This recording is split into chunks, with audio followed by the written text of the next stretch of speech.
தாய்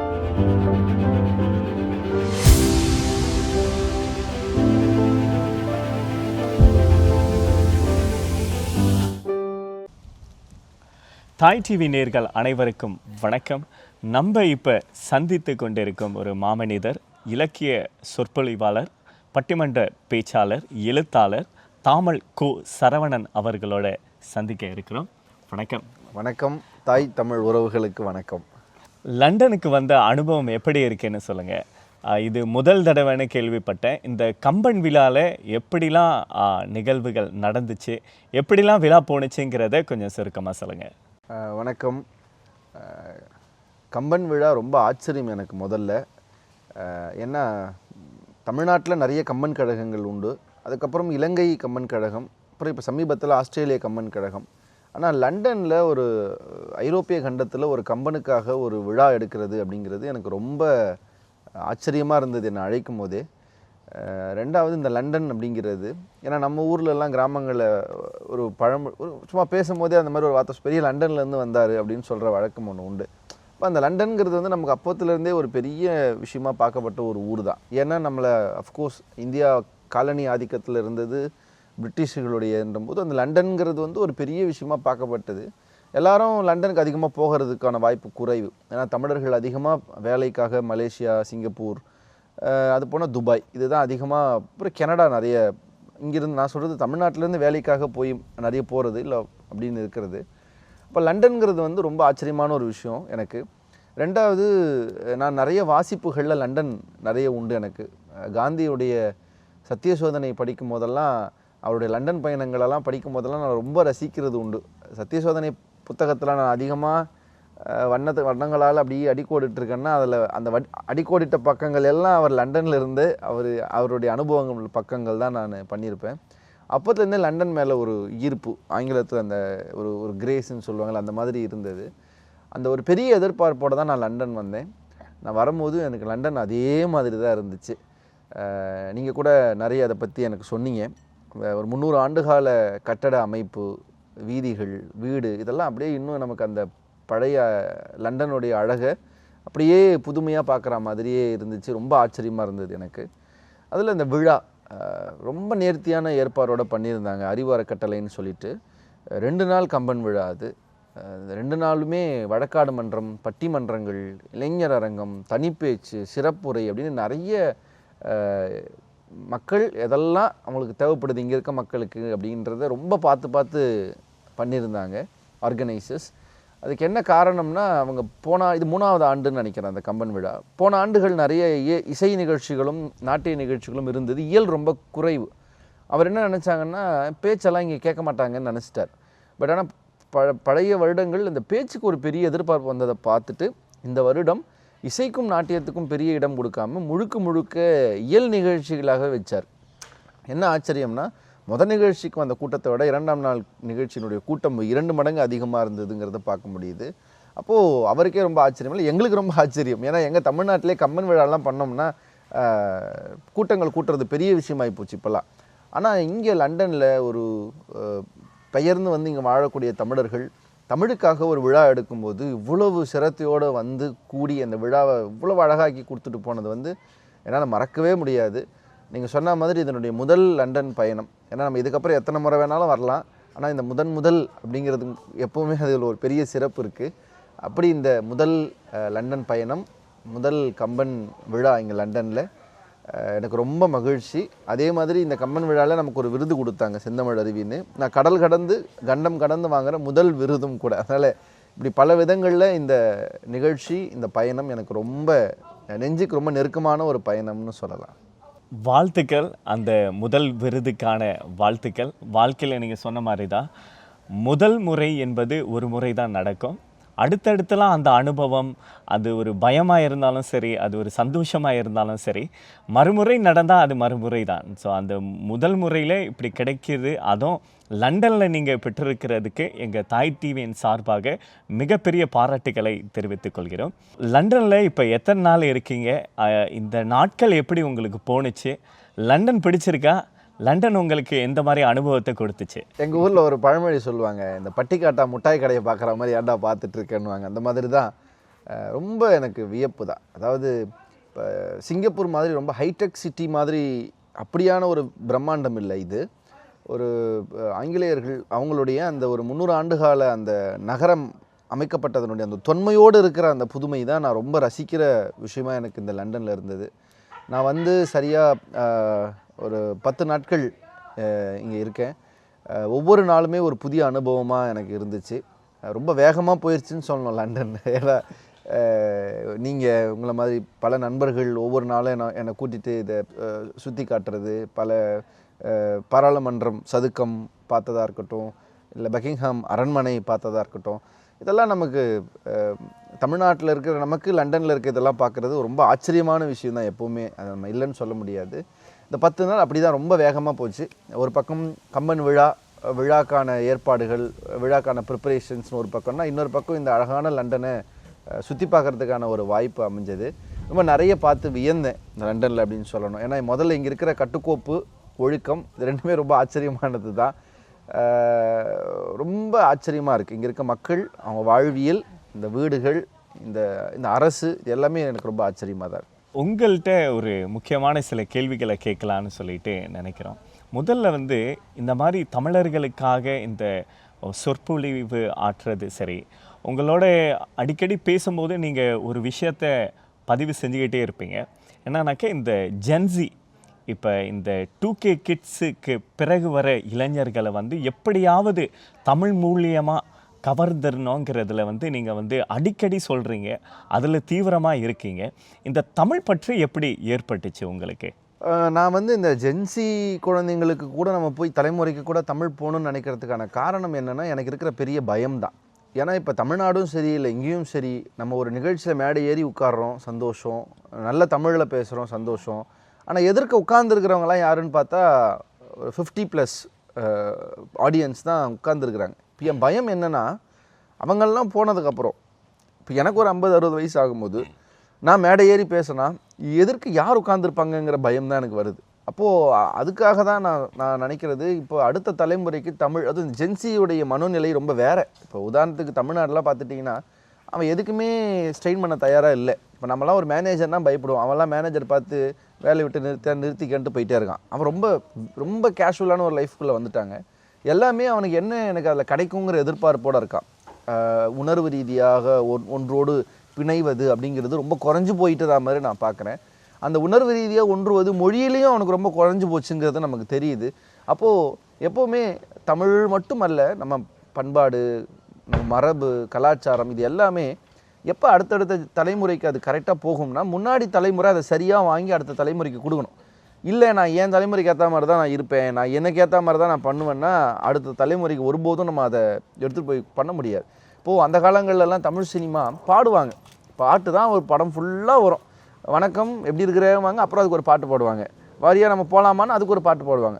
இதிலிருந்து மாறி இன்றைக்கி நம்ம ஹாலிவுட் சினிமாவுக்கு நிகராக தமிழ் சினிமாவை நம்ம நகர்த்த முயற்சி பண்ணுறோம்னா, ஒவ்வொரு காலகட்டத்திலும் அந்த அடுத்த ஜென்ரேஷனுக்கு ஏற்ற மாதிரி அதை தன்னை தகவமைத்து கொண்டே இருக்கிறதுங்கிறது தேவைப்படுது. அப்படி ஒருவேளை சினிமா தகவமைச்சுக்கலாம்னு வச்சுக்கோங்க, சினிமா இவ்வளோ தூரம் வரவே முடியாமல் போயிருக்கும். அப்படி தான் முடியும்.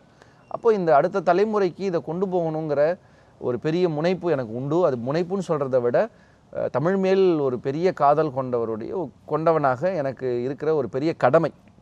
அது எனக்கு மட்டும் இல்லை, எல்லாருக்கும் அந்த கடமை. இந்த தலைமுறை இருக்கிற எல்லாருக்கும் நம்ம அடுத்த தலைமுறைக்கு தமிழை அவங்க விரும்பும்படி கொண்டு போய் சேர்க்கணுங்கிற பொறுப்பு, கடமை நம்ம எல்லாருக்கும் உண்டு. இது உங்களுடைய முதல் கேள்விக்கு பதில். ரெண்டாவது, தமிழ் மேலே எப்படி ஈர்ப்பு வந்தது அப்படின்னு சொன்னீங்க. நான் ரொம்ப உணர்வு ரீதியான ஒரு ஆள். கடகராசின்னு வச்சுக்கோங்களேன், அவங்களும் அப்படி தான் இருப்பாங்க நினைக்கிறேன். நான் ரொம்ப உணர்வு ரீதியான ஒரு ஆள். ரொம்ப பழகிட்டேன்னா, ஒரு 2 நாள் பழகிட்டா கூட ரொம்ப பிரியறதுக்கு ரொம்ப மனசு வருத்தப்படுவேன் நான். அந்த மாதிரியான ஒரு நபர்னும் போது, இப்போ மொழி மேலே எனக்கு ரொம்ப உணர்வு ரீதியான ஒரு நெருக்கம் இருக்குங்கிறது எனக்கு இதை விட வெளிப்படையாக எனக்கு எப்படி சொல்கிறதுன்னு எனக்கு தெரியல. என் தாய்க்கு நிகராக தாய்மொழியை படிப்பது தாயை படிப்பதற்கு சமம்ங்கிற அளவுக்கு எனக்கு கோபம் வரும். நான் ரொம்ப எந்த தருணத்தையும் நான் விட்டு கொடுத்ததே இல்லை என்னுடைய மொழியை. எந்த இடத்துலையும் குறைச்சிக்கிட்டதே கிடையாது என்னுடைய மொழியை. இதுக்கு காரணம் என்னென்னா எனக்கு தெரியல. ஒன்று நான் தமிழனாக பிறந்ததால் எனக்கு அதன் மேல் இருக்கிற காதல், அதனுடைய பெருமை தெரிஞ்சதால் அது மேலே வந்த ஒரு காதல். இது இன்னொன்று, ஏன்னா ஒன்றுத்தை நமக்கு எப்போ ரொம்ப பிடிக்கும், அதை விட்டு கொடுக்க முடியாதுன்னா அதை நம்ம அதோடைய உண்மையான அது பெருமை அதனுடைய தீவிரத்தன்மை நமக்கு தெரிஞ்சதுன்னா அது நமக்கு இன்னும் ரொம்ப நம்ம அது மேலே இருக்க காதல் ரொம்ப அதிகமாகிடும். அந்த மாதிரி ஜியு போப் கால்டுவெல் மாதிரி இங்கிருந்து வந்தவங்கெல்லாம் தமிழ் அவ்வளோ கொண்டாடினாங்கன்னா அவங்க அந்த தமிழுடைய ஆழத்தை அவங்க புரிஞ்சுக்கிட்டாங்க. அதனால் அவங்களுக்கு பிடிச்சதுன்னா எனக்கு தமிழை பிடிக்க இன்னொரு காரணம் அதனுடைய ஆழம். நான் முடிஞ்ச அளவுக்கு அது முயற்சி செஞ்சு அதை நான் படித்தது, இலக்கியங்களில் இருக்கிற நயம், செறிவு, அறம், இதெல்லாம் வந்து தி கிரேட்னு ஆங்கிலத்தில் நம்ம சொல்கிறோம்ல, இதுக்கு மேலே ஒன்று இருக்குமா அப்படின்னு ஆச்சரியப்படுற ஒன்றும் நம்ம மொழியாகவே இருக்குன்னும் போது இதை விட நமக்கு அது மேலே ஒரு பெரிய விருப்பமோ ஈடுபாடோ வர்றதுக்கு வேறு என்ன காரணம் வேண்டியிருக்கு? உங்களுடைய ஒரு காணொலியில் நான் பார்த்துருக்கேன். ஏன்னாக்க தமிழுக்கு ஒரு பெருமை கிடைக்கும் போது யாருக்கு சந்தோஷம் வருதோ, தமிழுக்கு ஒரு சரிவு ஏற்படும் போது யாருக்கு கோபம் வருது, அவர் தான் உண்மையான தமிழர்னு சொல்லிட்டு ஒரு பதிவை நான் பார்த்துருந்தேன். ஸோ அந்த வார்த்தைகள் பிழையாக இருந்தால் மன்னிச்சுக்கோங்க. ஸோ ஆனால் வந்து இப்போ காலகட்டத்தில் வந்து அந்த நிலைமைக்கு நம்ம இப்போ அடுத்த தலைமுறையில் பார்த்தீங்கன்னாக்க அதெல்லாம் உணரக்கூடியவங்க குறைவாகவே வந்துட்டாங்க. இப்போ தமிழுக்கு ஒரு பெருமை வந்துச்சுனாக்கா அதை சந்தோஷப்படணுமா, தமிழுக்கு ஒரு சறுக்கல் ஏற்படும் போது அதை அந்த இதே குறைந்து போகிற ஒரு காலகட்டத்தில் ஒரு சின்ன ஒரு சிந்தனை வந்து என்னன்னாக்க, வீட்டில் தமிழ் பேசினா தமிழ் மொழி வளரும், இந்த பேச்சு மொழி. இப்போ வந்து நிறைய பிள்ளைங்க குழந்தைகள் வந்து தமிழ் கதைக்க மாட்டேங்கிறாங்க, தமிழ் பேச மாட்டேங்கிறாங்க. அவங்களுக்குள்ள குழந்தைகளுக்குள்ள முக்கியமாக இந்த ஐரோப்பா இந்த யூகே போன்ற நாடுகளில் வந்து குழந்தைகள் வந்து அவங்களுக்குள்ள தமிழ் பேசுகிறது வந்து ரொம்ப ரொம்ப குறைவாகவே இருக்குது. ஸோ பேசுகிறதுங்கிறது வந்து பார்த்திங்கனாக்கா ஒரு 5-10% வரைக்கும் தான் பார்க்க முடியுது. அப்போ வந்து இந்த பெற்றோர்கள் வந்து வீட்டில் தமிழ் பேசாதது வந்து ஒரு மிகப்பெரிய ஒரு தாக்கத்தை, பெற்றோர்களே இல்லை நீங்கள் பேசிக்கோங்க, தாங்கள்கிட்ட வந்து அந்த ஆங்கிலத்தில் கதைச்சாலும் பரவாயில்லங்கிற ஒரு இதுவும் இருக்குது. ஸோ இந்த வீட்டில் தமிழ் பேசுகிறது வந்து எந்த மாதிரி ஒரு பெரிய மாற்றத்தை உருவாக்கும்? இப்போ வீட்டில் இந்த குழந்தைகள் தமிழ் பேசுகிறதுக்கு, இந்த தமிழ் மேலே ஆர்வம் வர்றதுக்கு இந்த பெற்றோர்கள் அவங்களுடைய கடமையாக என்ன செய்யணும்னு நினைக்கிறீங்க? ரொம்ப இந்த இடத்துக்கு ஏற்ற ஒரு சரியான கேள்வி இது. இது நிறைய இங்கே மட்டும் இல்லை, அங்கேயும் இந்த பிரச்சனை இருக்குது. இப்போ நம்ம இங்கிருந்து அதை நான் பார்க்குற பார்வை வந்து வீடுகளில் தமிழ் ரொம்ப அவசியமாக குழந்தைகளோட பேசணும் அப்படிங்கிறது வந்து ரொம்ப தீவிரமாக நம்ம பின்பற்ற வேண்டிய ஒரு விஷயம். ஏன்னா ஒரு விஷயத்தை நம்ம ஞாபகம் வச்சுக்கணும், நம்ம குழந்தைங்க இந்த நாட்டில் இருக்கும்போது எப்படியும் வெளியே போனால் அது ஆங்கிலத்தை ரொம்ப நல்லா பேச தான் போகுது, அது ரொம்ப நெருக்கமாக தான் பேச போகுது, அதில் எந்த மாற்று கருத்தும் இல்லை. ஏன்னா அது வளர சூழல் வந்து ஒரு ஆங்கில சூழலில் தான் வளரப்போகுது, அதனுடைய எதிர்காலம், அது வாழ்வு அதை சுற்றி தான் இருக்குன்னும் போது நீங்கள் தனியாக அதுக்குன்னு எந்த விதமான மெனக்கெடல்களும் செய்ய வேண்டிய அவசியம் இல்லை. இப்போ தமிழ்நாடு எடுத்துக்கிட்டிங்கன்னா நாங்கள் ஸ்போக்கன் இங்கிலீஷ் கிளாஸ் அனுப்புவோம். 6 மாதம் ஸ்போக்கன் இங்கிலீஷ் கிளாஸ் போயிட்டு வந்து அது கற்றுக்கிட்டது வாட் இஸ் யுவர் நேம் மட்டும்தான். அதையும் மனப்பாடம் பண்ணி வச்சுருக்கமே தவிர அதுக்கு சரியாக என்ன அர்த்தம் அப்படி தெரிஞ்சுக்கிறது இல்லை. இப்போது அது வந்து தமிழ்நாடு, அங்கே வந்து கஷ்டப்பட்டு ஆங்கிலம் படிக்கணும், அப்போ தான் அந்த ஆங்கிலத்தை அவங்க உள்வாங்கிக்க முடியும், பேச முடியும் அப்படின்னு. ஆனால் இது இங்கே அப்படி இல்லை. ஏன்னா இது நீங்கள் வளர சூழலே ஆங்கில சூழல்னும் போது தானாகவே அந்த ஆங்கில அறிவு, பேசுகிற அந்த மொழி திறன் உங்கள் குழந்தைக்கு வரதான் போகுது. அப்போ பெற்றோர்கள் இந்த இடத்துல ரொம்ப கவனமாக இருக்க வேண்டியது எங்கன்னா, உங்களுடைய மொழியை நீங்கள் எங்கெங்கோ இருந்து வந்திருக்கலாம், எந்த சூழல்னாலும் வந்திருக்கலாம், நல்ல சூழலாகவும் வந்திருக்கலாம், கஷ்டப்பட்டும் வந்திருக்கலாம், ஏதோ ஒன்று நீங்கள் என்ன எடுத்துகிட்டு வந்தீங்க உங்களோடன்னா, நீங்கள் எடுத்துகிட்டு வந்த உடைமைகள், நீங்கள் எடுத்துகிட்டு வந்த பொருள்கள் கூட ஒரு கட்டத்துக்கு மேலே உங்களை விட்டு போயிருக்கும். நீங்கள் உங்களோட எடுத்துகிட்டு வந்திருக்கிற ஒரே விஷயம் உங்களுடைய அடையாளமாக இருக்கிற மொழி தான். அப்போது நீங்கள் இங்கே இருக்கிற வரைக்கும் நீங்கள் காப்பாற்ற வேண்டியது நீங்கள் எடுத்துகிட்டு வந்த பொருளையோ உடைமைகளையோ விட நீங்கள் உங்களோட எடுத்துகிட்டு வந்திருக்கிற மொழியை இங்கே காப்பாற்றுறது தான் ரொம்ப முக்கியமான ஒன்று. நீங்கள் நல்லா பேசுகிறீங்க சரி, உங்கள் குழந்தைங்க அதை பேசுதுங்கிறது நீங்கள் மட்டும்தான் அதை உறுதிப்படுத்த முடியும். ஏன்னா இது தமிழ்நாடோ இல்லை தமிழக எல்லைக்குள்ளே இருக்கிற இடமோ இல்லை இது. அப்போது வேற்று மொழி இருக்கிற ஒரு இடத்துல, ஒரு தேசத்தில் வீடுகளில் நீங்கள் கட்டாயமாக உங்கள் குழந்தைங்கள தமிழ் பேச வைங்க. அதே மாதிரி ஒரு தமிழ் குழந்தை இன்னொரு தமிழ் குழந்தையோடு பேசும்போது தமிழில் பேசுகிறதுக்கு அதை நான் சொல்கிறேன்னு தப்பாக எடுத்துக்கூடாது. ஃபோர்ஸ் பண்ணுங்கன்னு சொன்னேன்னா அது பண்ணலாமான்னு நினைக்கக்கூடாது, அது பண்ணலாம், தப்பு இல்லை. ஏன்னா தேவையை பார்க்கணும் நம்ம. இப்போ நான் எங்கள் ஊரில் குழந்தைங்கள ஆங்கிலத்தில் பேச சொல்லணுன்னா அதுக்கு அப்போது பேச வருமானதுக்காக பேச சொல்கிறோம். இங்கே அந்த குழந்தை பேச தான் போகுது. அப்போ அதை நீங்கள் அதை காம்ப்ளிகேட் பண்ணிக்க வேண்டாம். அதையே இப்பயும் பேசணும்னு இல்லாமல் கொஞ்சம் முயற்சி பண்ணி தமிழ் பேசுகிறதுக்கு முயற்சி பண்ண வைங்க. தமிழ் பாடல்களை அறிமுகப்படுத்தி வைங்க. திருக்குறளை அறிமுகப்படுத்தி வைங்க, தமிழ் வாசிப்பை அறிமுகப்படுத்துங்க குழந்தைங்களுக்கு. ஒரு சின்ன சின்ன புத்தகங்கள் எடுத்து குழந்தைங்களை வாசிக்கிறதுக்கு அறிமுகப்படுத்துங்க. இப்போ உங்களுக்கு ஒரு கேள்வி இருக்கும், நாங்கள் இங்கே வந்து லண்டனில் செட்டில் ஆகிட்டோம், இதுதான் எங்களுடைய வாழ்க்கையாக இருக்க போது, நாங்கள் ஏன் வந்து தமிழை கஷ்டப்பட்டு என் குழந்தைக்கு கொடுக்கணும், அவன் தமிழ் பேசாமையே இருந்தாலே கூட பரவாயில்ல தான் அப்படின்னு நம்ம நினைக்கிறது. நீங்கள் ஒரு தனிநபர் அல்ல, நீங்கள் தமிழினத்தினுடைய ஒரு பெருங்கூட்டத்தினுடைய ஒரு முகம். அதை நம்ம ஞாபகம் வச்சுக்கணும். நம்ம ஒவ்வொரு தமிழர்களும் ஒரு பெரிய தமிழினத்தினுடைய ஒரு முகம். நம்ம ஒவ்வொரு மரபணுவும் நம்மளுடைய மூதாதையர்களுடைய மரபணுக்களோடு நம் மொழியின் மரபணுவும் சேர்ந்து இருக்கிறதுங்கிறத நான் ரொம்ப நம்புகிறேன். அப்போது நமக்கெல்லாம் ஒரு பெரிய பொறுப்பு இருக்குது. உங்களுடைய வீடு உங்கள் பையனுக்கு போகணும்னு நினைக்கிறீங்க, நீங்கள் வாங்கின கார் உங்கள் பையனுக்கு போகணுன்னு நினைப்பீங்க, நீங்கள் சேர்க்குற சொத்து உங்கள் பையனுக்கு போகணுன்னு நினைப்பீங்க, உங்கள் அறிவு உங்கள் பையனுக்கும் வரணும்னு நினைப்பீங்க. அதே மாதிரி அதை விட உங்கள் மொழியும் உங்களுடைய மகன் மகளுக்கு போய் சேரணும்னு நினைக்கிறவன் தான் உண்மையான தமிழன், உண்மையான பெற்றோர், உண்மையான இனமானம் காப்பவர்கள் அப்படிங்கிறத நம்ம ஞாபகம் வச்சுக்கணும். அது ஏன்னு கேட்டிங்கன்னா, நான் திரும்ப ஒரே ஒரு பதில் தான். எங்கேயோ தமிழர்கள் இங்கிருந்து மியான்மருக்கோ, எங்கேயோ தமிழர்கள் இங்கிருந்து இலங்கைக்கோ, தமிழர்கள் இங்கிருந்து லண்டனுக்கோ, தமிழர்கள் மொரிஷியஸ்க்கோ, எந்த இடத்துக்கு போனாலும் நீங்கள் தமிழ் தானேன்னு அடையாளப்படுத்துவது முகமோ நிறமோ நடையோ அல்ல, அவர்கள் பேசுகிற மொழி மட்டும்தான் நீங்கள் தமிழர் தானே என்று நமக்கு சொல்ல வைக்கிறது. ஒரு தமிழனை இந்த கூட்டத்தில் பார்க்கும்போது நம்ம மீறி ஒரு மகிழ்ச்சி வருது, ஒரு பயமின்மை வருது. ஓ, நம்மால் பக்கத்தில் இருக்காருன்ற ஒரு பயமின்மை வருது இல்லை? இதெல்லாம் அடுத்தவங்க தலைமுறைக்கும் வரணும்னா இவன் என் இனம் தான், இவன் என் மொழி தானுங்கிற அந்த அந்த தூண்டுதல் வரணும்னா அவனுக்கு அந்த மொழி பேச வந்தால் தான் அது முடியும்னும் போது, எங்களை விட நீங்கள், அதாவது எப்பவும் சொல்லுவோம், காட்டுக்குள்ளே ஒரு மரம் வளர்கிறதுக்கு எந்த விதமான பிரயத்தனமும் பண்ண வேண்டாம், அது விழுந்தால் வளரப்போகுது. ஆனால் ஒரு தோட்டத்தில் ஒரு செடியை வளர்ப்பது என்பது பார்த்து பார்த்து வளர்க்குற மாதிரி, அயலகத்தில் இருக்கிற தமிழர்கள் இந்த மொழியை ஒரு தோட்டத்து செடி போல வளர்க்க வேண்டும். அந்த அந்த கடமை பொறுப்பும் உங்களுக்கு இருக்கிறது. அதற்கான எல்லா விதமான விஷயங்களையும் தாயக தமிழர்கள் நாங்கள் உறுதுணையாக இருப்பதற்கும் தயாராக இருக்கிறோம். ரொம்ப சிறப்பாக இருந்துச்சு உங்கள் பதில். இதில் இந்த புலம்பெயர்ந்த நாடுகளில் வாழ்கிற தமிழர்கள்ட்ட வந்து நிறைய எண்ணல்கள் நிறைய இருக்குது. ஏன்னா நிறைய பேர் வந்து என்ன சொல்கிறாங்கனாக்க, நாங்கள் வந்து இலங்கையிலேருந்து வரோம், நாங்கள் வந்து இப்படி ஒரு காலகட்டத்தில் வரும்போது எங்களுக்கு வந்து இங்கே இந்த ஆங்கில மொழி வந்து எங்களுக்கு தெரியல. அப்போ வந்து இந்த குழந்தைகள் கிட்டேருந்து தான் நாங்கள் வந்து அதுங்க படிக்கிறத வச்சு தான் நாங்கள் வந்து ஆங்கிலத்தை வந்து கொஞ்சம் நெஞ்சம் நாங்கள் வந்து படிச்சுக்கிட்டோம். இப்போ நாங்கள் போய் வேலை செய்கிற இடங்கள்லையும் பார்த்தீங்கன்னாக்க நிறைய தமிழர்களோட தான் நாங்கள் வந்து ஆரம்ப காலகட்டத்தில் நம்ம வேலை செய்தோம். ஸோ அதனால் இந்த பிள்ளைங்க மூலியமாவது நம்மளுக்கு ஆங்கிலம் வருங்கிறதுக்கு நாங்கள் வந்து அந்த மாதிரி ஒரு சிந்தனையில் யோசித்து பிள்ளைங்களை வந்து ஆங்கிலத்தில் நாங்கள் வந்து விட்டுட்டோம். இப்போ வந்து பிள்ளைங்க தமிழ் பேச மாட்டேங்குதுன்னு சொல்லிட்டு ஒரு விஷயத்தை முன்வைக்கிறாங்க. நான் அடிக்கடி தமிழ் பள்ளிக்கூடங்கள் போகிற நேரம் சரி, நிறைய நிகழ்வுகளில் இந்த விஷயத்த சொல்கிறாங்க.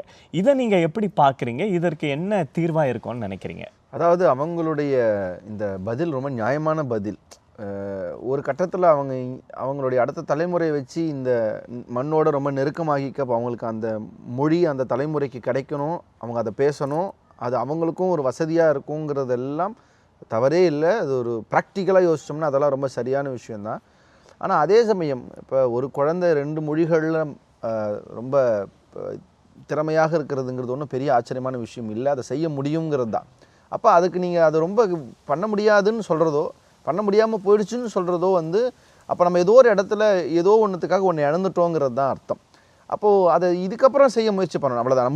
முடிஞ்சது தான். நான் எப்போவுமே முடிஞ்சு போனதை பற்றி நம்ம ஒன்றுமே பண்ண முடியாது. ஆமாம், நமக்கு அந்த சூழல், அதாவது நமக்கு வாழ்வா சாவான்னு இருக்கிற சூழலில் நம்ம மற்ற விஷயங்களை பற்றி யோசிக்க முடியாதுங்கிற மாதிரி தான். அப்போ அந்த சூழலில் உங்களுக்கு அந்த தலைமுறை இங்கே இருக்கிற மக்களோடு இன்னும் இணங்கினால், இந்த மொழியை உள்வாங்கினால் அது உங்களுக்கும் உறுதுணையாக இருக்கும்ன்றதுக்காக அதை செஞ்சோங்கிறது வரைக்கும் நம்ம அதை ஒன்றும் சொல்ல முடியாது, விட்டுல. ஆனால் இப்போ உங்களுக்கு நிறைய வாய்ப்புகள் இருக்குது. இப்போ நான் இன்றைக்கி வந்து நிறைய பேர் இங்கே தமிழ் பள்ளி, இங்கே தமிழ் சொல்லிக் கொடுக்குறோம், மாதம் இங்கே தமிழ் சொல்கிறோம், வாரம் தமிழ் சொல்லித்தரோம்னு என்னை இங்கே அழைத்தவர்கள் காட்டும் போது எனக்கு என்னென்னா, அப்போ உங்களுக்கு அதுக்கான தளம் இங்கே அமைச்சு கொடுத்துருக்குறாங்கன்னும் போது அந்த தளத்தையும் பயன்படுத்திக்காமல் இருக்கிறது தான் நமக்கு சரியில்லைன்னு சொல்ல வரேன். அப்போது உங்களுக்கு அந்த தளம் அமைந்திருக்கிறது, அந்த குழந்தைங்க போய் படிக்கலாம்.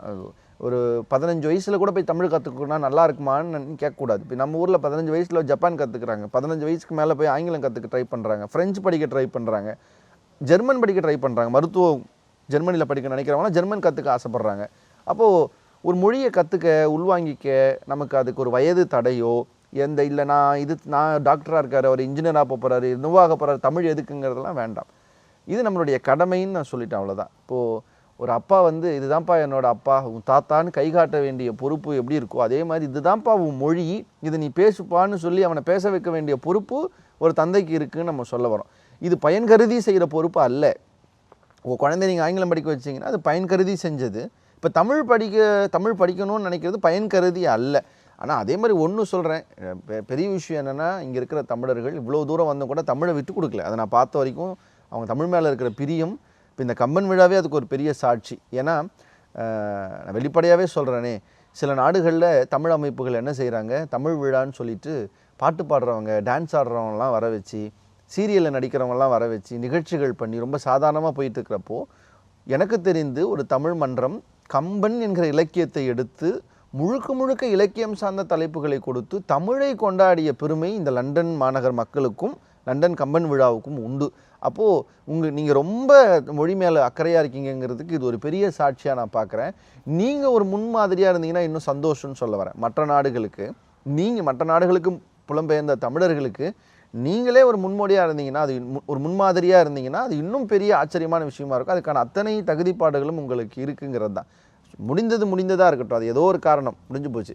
ஆனால் இதுக்கப்புறம் நம்மளுடைய தலைமுறை தமிழை பேச, படிக்க, எழுத இந்த 3 மட்டும் செஞ்சால் போதும். நம்ம ரொம்ப பாண்டித்தியம் பெறணும்லாம் அவசியம் இல்லை. தமிழ் அது அவங்கவுங்க தனிப்பட்ட முறையில் ஆயிப்பாங்க. நான் இன்றைக்கி கூட பார்த்த சில பேர் என்னை அறிமுகப்படுத்தும் போது கவிதை எழுதியிருக்காங்கன்னு கொடுத்தாங்க, கவிதை புத்தகம் போட்டிருக்காங்க. இப்போ லண்டனில் இருக்க தமிழர்களுக்கெல்லாம் கவிதை புத்தகம் போட முடியுதுன்னா அவங்க தனித்தனியாக அந்த ஆளுமைக்கு வருவாங்க. நம்ம செய்ய வேண்டிய அடிப்படை விஷயம் என்னென்னா, உங்கள் பிள்ளைங்களை தமிழ் பேசவும், படிக்கவும், எழுதவும் நம்ம முயற்சி பண்ணால் போதும். நீங்கள் ஆனால் பார்க்குறது எனக்கு புரியுது, தமிழ்நாட்டில் இதெல்லாம் செய்கிறாங்களா முதல்ல கேட்குறீங்க. உண்மைதான், தமிழ்நாடே நமக்கு ரொம்ப தலைகீழாக போயிட்டுருக்கிற நிலைமையும் தமிழ்நாட்டில் நம்ம பார்க்க தான் செய்கிறோம். நாங்கள் போராடிக்கிட்டு தான் இருக்கோம். நம்ம பிள்ளைகள் தமிழ் பேசணும், எழுதணும், படிக்கணுங்கிறத நீங்கள் நல்லா பண்ணுங்கள். உங்களை காமிச்சாவது, இங்கே பாரு, புலம்பெயர்ந்த நாட்டிலேயே இவ்வளவு தமிழை அடுத்த தலைமுறைக்கு கொண்டு போகிறாங்கன்னா நீங்களாம் இப்படி இருக்கிறீங்களேன்னு எங்கள் தாயக தமிழர்களை காட்டுறதுக்காவது பெருமை நிறைந்த விஷயங்களை நீங்கள் செய்யணும்னு நான் கேட்டுக்கிறேன். இப்போ இளம் வயதில் இப்போ முதல் நம்ம ஒரு தமிழுக்காக செய்வோம், தமிழ் பேச்சாளராக உருவாகுவோம், இல்லைனாக்கா எழுத்தாளராக உருவாகுவோம்னு சொல்லிட்டு உங்கள் சின்ன வயசில் ஒரு விஷயம் உங்களை தூண்டி இருக்கும்ல, ஸோ அந்த மாதிரி ஒரு தருணத்தை சொல்ல முடியுமா? அதாவது நான் பேச்சாளர் ஆனதுங்கிறது ஒரு விபத்து தான். நான் ஆமாம், அதுக்கு முன்னாடி நான் கவிதை தான் என்னுடைய பெரிய விருப்பமாக இருந்தது. அப்போ நான் ஒரு கவிதை போட்டிக்காக போகும்போது என்னுடைய கல்லூரி என்ன சொன்னாங்கன்னா, அப்படியே அந்த பக்கத்து அறையில் தான்ப்பா பேச்சு போட்டி நடக்குது, நம்ம கல்லூரியிலேருந்து யாரும் போல, நீ வேணால் போய் சும்மா பேர் கொடுத்து பேசிட்டு வந்துடுன்னு சொன்னாங்க. நான் சொன்னேன், நான் கவிதை எழுத தான் போகிறேன், எனக்கு பேச வராதுன்னு சொன்னேன்.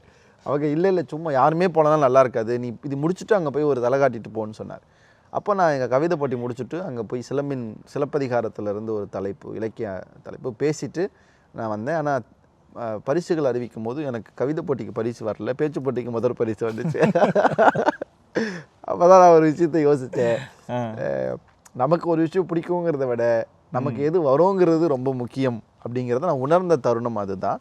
அப்புறம் எனக்கு புரிய ஆரம்பிச்சது, நம்ம பேசுகிறது தான் இன்னும் நல்லா போய் நிறைய பேருக்கு போய். அப்போ நான் என்ன யோசித்தேன், எனக்கு நிறைய ஆப்ஷன் இருந்தது. நான் ஸ்டாண்டப் காமெடியனாக இருக்கலாம், நான் ஜோக்கெலாம் சொல்லுவேன், நீங்கள் சிரிக்கிற அளவுக்கு ஆகலாம், அது பெரிய விஷயம் இல்லை. நகைச்சுவை பேச்சாளராக இருக்கலாம், இதெல்லாம் ரொம்ப ஈஸி. இன்னும் அதிகமாக மக்கள்கிட்ட போய் வேகமாக போய் சென்றடைகிற ஒரு தளம் இதெல்லாம் வச்சுக்கோங்களேன். ஆனால் நான் அதை தேர்ந்தெடுக்கிறேன். ஏன்னா என்னை பொறுத்த வரைக்கும் பேச்சு கிச்சு முட்டுற ஒரு விஷயம் இல்லை, பேச்சு ஒரு ஆயுதம், பேச்சு ஒரு பெரும் ஆயுதம். நான் இந்த ஆயுதத்தை வச்சு நிறைய நல்ல விஷயங்களை செய்யணும்னு யோசித்தேன். அந்த நல்ல விஷயங்கள் என்னுடைய மொழிக்கும், என் இனத்திற்கும், என் மரபுக்குமாக இருக்கணும் அப்படிங்கிறத நான் ஒரு நிமிடம் யோசித்து நின்னேன். நான் நின்ன நாள் தொடங்கி இன்றைக்கு வரைக்கும் என்னுடைய பேச்சை ரொம்ப தரமாகவும், நான் ஏறுகிற மேடை ரொம்ப தரமாகவும். இப்போ அதுக்காக நான் நகைச்சுவை பேசுகிறவங்கள தப்பு சொல்ல வரல, அவங்களும் இல்லைன்னா வாழ்க்கையை போர் அடிச்சிடும்னு வச்சுக்கோங்களேன், சிரிப்பும் அவசியம்தான். ஆனால் இன்றைக்கி உலகம் அது ரொம்ப பெரிய பெரிய அமைப்பு, தீவிரமான மேடைகள் கூட அதை கொண்டாடுறது ரொம்ப ஆபத்தானதுன்னு சொல்கிறேன். கண்டிப்பாக. இப்போ ஹீரோ ஜோக் பண்ணலாம், ஜோக்கர் ஹீரோவாகவே இருக்க முடியுமா எல்லா இடத்துலையும்ன்றதை சொல்ல முடியாது. எங்கேயாவது ஒரு இடத்துல ஜோக்கர் ஹீரோ ஆகுனா கூட ஜோக்கை விட்டுட்டு ஏதாவது ஒன்று தீவிரமாக பண்ணால் தான் அந்த இடத்துல ஹீரோ ஆக முடியும். நம்மது நம்ம இன்றைக்கி நம்ம எல்லாரும் வந்து கேளிக்கைகளை நோக்கி போயிட்டு இருக்கிறோம். அது தவறில்லை, வாழ்க்கைக்கு கேளிக்கை அவசியம். ஆனால் அதே சமயம் நம்ம இனத்தை காப்பாற்ற வேண்டிய பெரிய பொறுப்பில் இருக்கோம். அது ரொம்ப நல்லா இருக்குன்னா நம்ம ஜாலியாக கேளிக்கையில் இருக்கலாம். அது நல்லா இல்லை அப்படின்னும் போது நான் அப்போ யோசித்து தான் என்னுடைய பேச்சு வந்து ஒரு கேளிக்கையாக மட்டும் இல்லாமல் அது அர்த்தம் நிறைந்ததாய் ஒரு ஆயுதமாய் பல பேருக்கு அது தமிழையும் இந்த மரபையும் கொண்டு போய் சேர்க்கிற விதமாக இருக்கணும்னு நினச்சேன். அதுதான் அந்த புள்ளி நான் நினச்சது. அது எனக்கு சரியாக எந்த புள்ளியில் நான் அதை யோசிச்சேன்னு எனக்கு தெரியாது. ஆனால் நான் பேச ஆரம்பித்து வந்த தருணம் தான் நிறைய பிரச்சனைகளை கண்கூடாக பார்த்தேன்.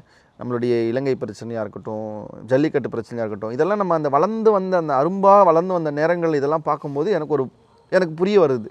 நம்ம இனத்தின் மீது யாரோ கல்லெறிந்து கொண்டே இருக்கிறார்கள்.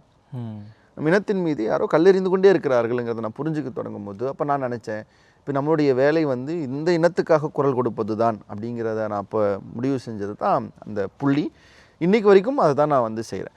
நான் தமிழில் வந்து எவ்வளவு சில பேரையும் ரொம்ப சிம்பிளிஃபை பண்ணி பேசுகிறீங்க, ரொம்ப ரொம்ப ரொம்ப சகஜமாக பேசுகிறீங்க, ஆங்கில வார்த்தைகள் கலந்து பேசுகிறீங்கன்னா தூய தமிழிலே பல மணி நேரங்கள் உரையாற்றுவதில் எந்த சிக்கல் இடரும் எனக்கு இல்லை. ஆனால் நான் அதை செய்கிறதுக்கு காரணம் என்னென்னா, அதுவே உலகமாக இருக்கிற அந்த நடையை பழகிட்ட அடுத்த தலைமுறை ஜென்சி மாதிரியான 2K மாதிரியான தலைமுறைகளுக்கு நான் தமிழை கொண்டு போய் சேர்க்கணும்னா அவன் மொழியில் போய் நான் சேர்க்கணுங்கிற பொறுப்பு எனக்கு இருக்குது. நான் இப்படி தான் பேசுவேன், நீ வந்து கேளுன்னா கேட்க மாட்டான். அப்புறம் நான் அப்படி மாறினேன். தமிழை எப்படியெல்லாம் கொண்டு போய் சேர்க்கணுமோ அதெல்லாம் செய்யணும். கேளிக்கையாக கூட தமிழை கொண்டு போய் சேர்க்கணும்னா அந்த இடத்துல கேளிக்கையாக கூட தமிழை கொண்டு போய் சேர்க்கணும் அப்படிங்கிற ஒரு முடிவுக்கு வந்து தான் இப்போது வரைக்கும் நம்ம பயணிச்சிட்ருக்கிறது. அதனால் உங்கள் கேள்விக்கு ஒரு பதில் சொல்லணும்னா அது ஒரு விபத்து. எப்போதும் விபத்துகள்னால் கெட்டது நடக்கும், எனக்கு நல்லது நடந்துருச்சு. நிறைவாக இந்த பிரித்தானியா ஐரோப்பிய நாடுகளில் வாழ்கிற தமிழர்களுக்கு என்ன சொல்ல விருப்பப்படுறீங்க? நான் பார்த்த வரைக்கும் தமிழுக்கு இவங்க கொடுக்குற அந்த முன்னுரிமையை நான் பார்க்குறேன், ரொம்ப வியக்கிறேன். இங்கே நிறைய தமிழர்கள் இருக்காங்க. நம்ம பார்த்த வரைக்கும் இப்போது இலங்கை தமிழர்கள் இருக்கிறார்கள், இந்திய தமிழர்கள் இருக்கிறார்கள். இவங்க எல்லாரும் ஒற்றுமையாக இருக்கணுங்கிறது. ஒற்றுமையாக இல்லைன்னு நான் இப்போ இதுக்காக சொல்ல வரல. நான் சொல்ல வர்றது அவங்க இங்குள்ள தமிழர்கள் ஒன்றாதல் கண்டீருங்கிற மாதிரி நம்ம எங்கிருந்து வந்திருந்தாலும் நம்ம எல்லாரும் தமிழர்கள் அப்படின்னு ஒரு குடையின் கீழே ரொம்ப ஒற்றுமையாக இருக்கிறது நம்மளுடைய பலம். அந்த ஒற்றுமை எப்போதும் இந்த லண்டன் மாநகரில் இருக்கணுங்கிறது என்னுடைய வேண்டுகோள். ரெண்டாவது, இப்போ கம்பனுக்கு விழா எடுத்தது போல் இன்னும் நிறைய விழாக்களை தமிழிலே நீங்கள்லாம் ஒன்று சேர்ந்து நடத்தணும். நான் ஓப்பனாக சொல்கிறேன், நீங்கள் கொஞ்சம் பொருளாதாரத்துலேயும் கொஞ்சம் ஒரு ஸ்ட்ராங்கான ஒரு நாடு இது. நீங்கள் அதுலேயும் கொஞ்சம் பொருளாதாரத்தில் இங்கே இருக்க பல தமிழர்களும் ஒரு நல்ல நிலைக்கு வந்திருக்கிறத நான் பார்க்க முடியுது. அப்போ நீங்கள் இன்னும் இந்த நிறைய தமிழ் நிகழ்ச்சிகளை நடத்தி காம்படிஷன்ஸ் போட்டிகள் வச்சு இன்னும் கல்லூரி பள்ளி மாணவர்கள்லாம் தமிழ் நோக்கி ஈர்க்க முடியாதா, செய்ய முடியுதான்னு பாருங்கள். இன்னும் உங்களை தமிழ்நாட்டோட இன்னும் நெருக்கப்படுத்திக்க இந்த மாதிரி பல நிகழ்ச்சிகள்லாம் பண்ணி இந்த உத்வேகத்தை உருவாக்கிக்கிட்டே இருங்க. இப்போ நம்ம 100 பிள்ளைகள் தமிழ் பிள்ளைகள் இருக்குது, 100 பிள்ளையும் தமிழில் வருமானா வர வேண்டாம். அதில் ஒரு பிள்ளை தமிழ் பேச்சாளராக வந்து லண்டன்லேருந்து தமிழ்நாட்டுக்கு வந்து பேசிட்டு போச்சுன்னா அதை விட சந்தோஷம் வேறு என்ன இருக்க முடியும்? இங்கே இருக்கிற ஏதாவது ஒரு பிள்ளை நாளைக்கு ஒரு நாவலோ புதினமோ எழுதி ஒரு எழுத்தாளராக இங்கே மலர்ந்ததுன்னா அதை விட இன்னும் ஒரு பெரிய சந்தோஷம் இருக்க முடியும். அதனால் அந்த ஒரு விஷயத்தை நோக்கி நீங்கள் எல்லோரும் போகணும் அப்படிங்கிறது என்னுடைய ஒரு பெரிய விருப்பம். தமிழை எப்போதும் கைவிடாதீர்கள். ஏன்னா எனக்கு தெரிந்து தாயகத் தமிழர்களை விடவும் தமிழை அதிகம் நேசிப்பவர்கள் புலம்பெயர்ந்த தமிழர்கள். தமிழுக்காக எது வேண்டுமானாலும் செய்வோம் என்கிற மனநிலை இருப்பவர்கள் புலம்பெயர்ந்த தமிழர்கள். அந்த மனோநிலை உங்களோடு முடியாமல் உங்கள் அடுத்த தலைமுறைக்கும் அந்த மனோநிலை போகணும்னா அவங்களுக்கு அந்த மொழியினுடைய பெருமை அருமை புரியணும். அதை புரிய வைக்கிற இடத்துல நீங்கள் மட்டும்தான் இருக்கீங்க. நாங்கள்லாம் வெளியிலேருந்து அதை புரிய வைக்கிறோம், ஆனால் நீங்கள் வீட்டுக்குள்ளேருந்தே புரிய வைக்கிற இடத்துல இருக்கீங்க.